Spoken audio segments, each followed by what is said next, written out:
আন্তর্জাতিক অপরাধ ট্রাইব্যুনাল আইনের সংশোধনী বিল সরকারের রাজনৈতিক ভেলকিবাজি বলে মন্তব্য করেছেন বিএনপি নেতারা। তাদের আশঙ্কা, এই সংশোধনীর ফলে বিচারকদের উপর মানসিক চাপ বেড়ে যাবে।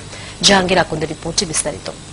International crimes tribunals amendment bill 2013 রবিবার জাতীয় সংসদে পাশ হলো আন্তর্জাতিক অপরাধ ট্রাইব্যুনাল অধিকতর সংশোধনী আইন 2013। এই আইন পাশের ফলে শুধু অপরাধীর সাজা এবং খালাসের বিরুদ্ধে আবেদন নয়, বিচার করা যাবে অপরাধের সঙ্গে জড়িত সংগঠনেরও। বিএনপি নেতারা বলছেন, শুরু থেকেই ট্রাইব্যুনাল গঠন এবং আইন নিয়ে যে বিতর্ক ছিল, সংশোধনীর ফলে তা আরো বেড়ে গেল। যদি ফাঁসি যদি একমাত্র দাবি হয় এবং সবাইকে যদি ফাঁসি দিতে হয়, তাহলে আর এই ট্রাইব্যুনাল রেখে বিচার প্রক্রিয়া চালিয়ে তো কোনো লাভ নাই, এবং এর ফলে বিচারকদের প্রতি একটা মানসিক চাপ পড়বে এবং তারা ভাববে যে ফাঁসি দিতেই হবে, সাক্ষী প্রমাণ যাই থাকুক না কেন।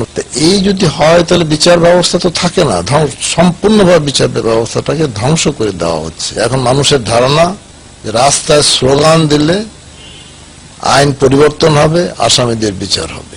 ট্রাইব্যুনাল নিয়ে সরকার রাজনীতি করার কারণেই বর্তমান সংকট তৈরি হয়েছে বলে মন্তব্য করেন বিএনপি নেতারা। এই সংশোধনটা মূলত রাজনৈতিক স্ট্যান্ডবাজি বলেন বা রাজনৈতিক ভেলকিবাজি হিসাবে তারা ব্যবহার করতে চাচ্ছে। সাজার ব্যাপারে সংগঠনকে দোষী সাব্যস্ত করলো, কি সাজা হবে সেটা এই আইনে এখনো নেই। ফার্দার অ্যামেন্ডমেন্টের প্রয়োজন হতে পারে। বিচার প্রক্রিয়া দীর্ঘায়িত করে আগামী নির্বাচনে যুদ্ধাপরাধ ইস্যু কাজে লাগিয়ে সরকার নির্বাচনী বৈতরণী পার হতে চাইছে বলে অভিযোগ করেন বিএনপি নেতারা। জাহাঙ্গীর আকন্দ।